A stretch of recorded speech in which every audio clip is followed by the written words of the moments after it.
Hey guys, John Wesley here. Welcome to another installment of the Middle South. Very quickly, this is going to be a video, but I do want to set it up. So, in the past few months, I have had a few people speak out against me and say, how dare you speak against diversity, speak against multiculturalism. They say this country is big enough for every race, every religion, every culture. But if you look at history and you look at their record, it brings a very anti-white rhetoric. It brings on this sense of the less white people, the better. And I'm going to show you a few video clips that proves this point. There's nothing racist about acknowledging this.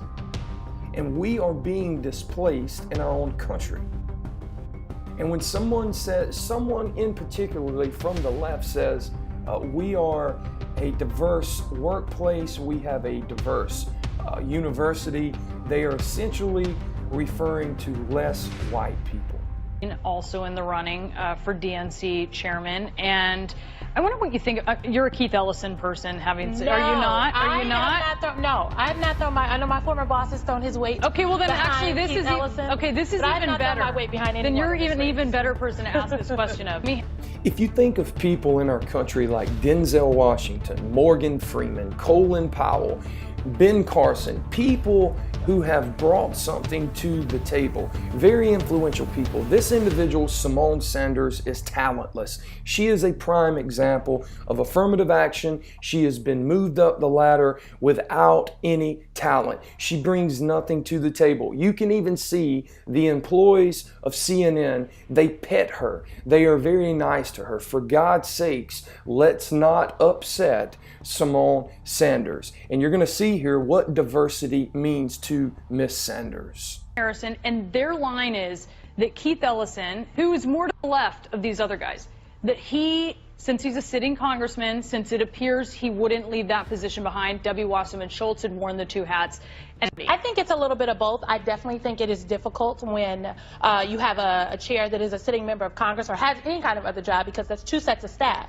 There's DNC staff and then there's office staff. And whenever you want to get something done quickly, you just can't go through the DNC staff. You also have to go through whatever particular office staff. Look, I think Keith Ellison is great. I have worked with him. He is amazing. He is a fighter, and he's committed to the issues. But Howard Dean? Howard Dean, you know, Howard Dean was there for that 50-state strategy, but here's the issue. Howard Dean is also on record maligning young people and millennials, telling those Bernie folks they just need to get in line, and maligning Bernie Sanders. And that is not what we need, in my opinion. We don't need white people leading the Democratic Party right now. The Democratic Party is diverse, and it should be reflected as so in our leadership and throughout the staff at the highest levels, from the vice chairs to the secretaries, all the way down to the people working in the offices at the DNC. I think we need to have a robust discussion about this. Did you catch that? She said that no white people needed to be running the DNC, that it was a diverse place, and it needed to be effective in the leadership roles and even into the field office. So what she is essentially saying is the DNC in its entirety should be ran by black people or people of color. And so if this was true diversity and true tolerance, you would be seeing Christian conservatives and liberal atheists working together within the DNC, but this isn't what this woman wants. This isn't what many liberals want. When they say diversity, they want less white people.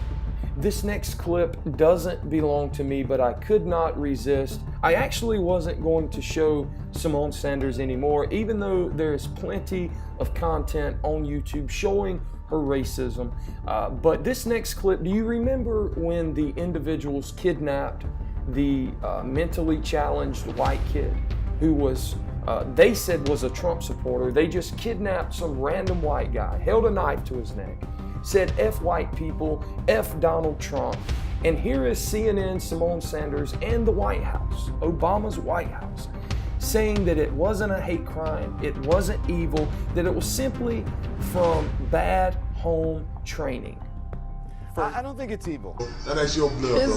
Now take this fucking watch out, folks. Cut this off. That's what this is. It's evil. It's brutality. It's man's inhumanity to man. And I don't think it's evil. I don't think it's evil. I think these are young people, and I think they have bad home training. Smack his ass again. Smack him again. Smack like a little girl, boy. Y'all gotta give him that pimp smack, shorty. I'm going to say something that's probably not very popular. We cannot callously go about classifying things as a hate crime. Motive here matters. So, was this for hate of Donald Trump, the president-elect, because of things that he has said, or was this for pure hate of white people? Big Donald Trump, white people, boy. That is not a hate crime. Hate crimes are because of a person's racial ethnicity, their religion, their gender, a disability. It is your political leanings. Big Donald Trump, white people, boy. I want to draw your attention to something that was circulating online yesterday. Will this rise to the level of a hate crime, in your opinion? I think it's too early to tell. I certainly don't want to predict where the investigation would lead. Boy, pancake ass, rabbit ass nigga. Fuck, cut his motherfucking hair off. He represents Trump. This PPG hothead. Hey, this PPG hothead speaking. Y'all see this nigga right here? We finna put this nigga in the trunk. You feel me? Just watch. So this next clip comes from Evergreen College, which is a far left college out in Oregon or either in Washington. Anyway, the students basically took over. This is the professors in this college. I have watched a lot of material on Evergreen College, but the professors are some of the biggest cultural Marxist and biggest liberals you could ever imagine. I could not imagine these students having to go to, say, somewhere in the South or in the Midwest, and they are chanting, these racist teachers have got to go, and their black pride, and you'll see in the video, so just check it out. Ho, ho! These racist teachers have got to go, hey, hey! Ho, ho! These racist teachers have got to go, hey, hey! Teachers have got to go, hey, hey!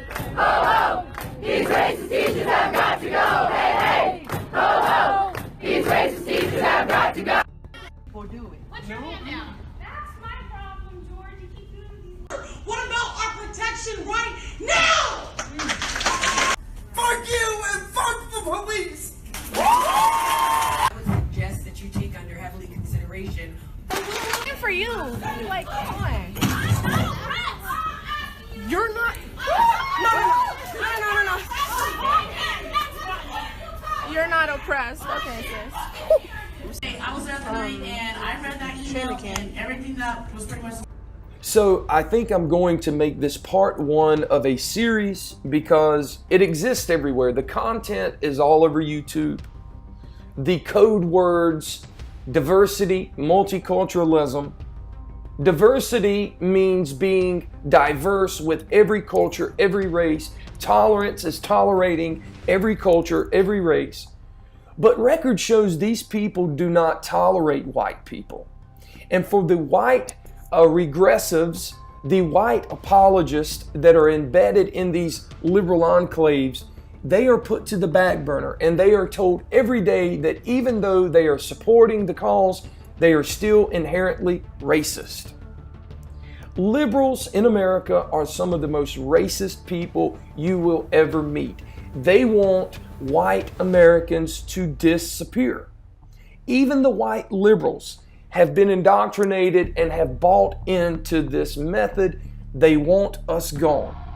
They want us to hand over this country and they want to do away with anything that is white. That is part of the monument removals. That is part of the attack on Christianity, the forced immigration. I guarantee you, if you took a national poll, close to half of this country would say they are against this massive immigration. And the other half are basically the immigrants.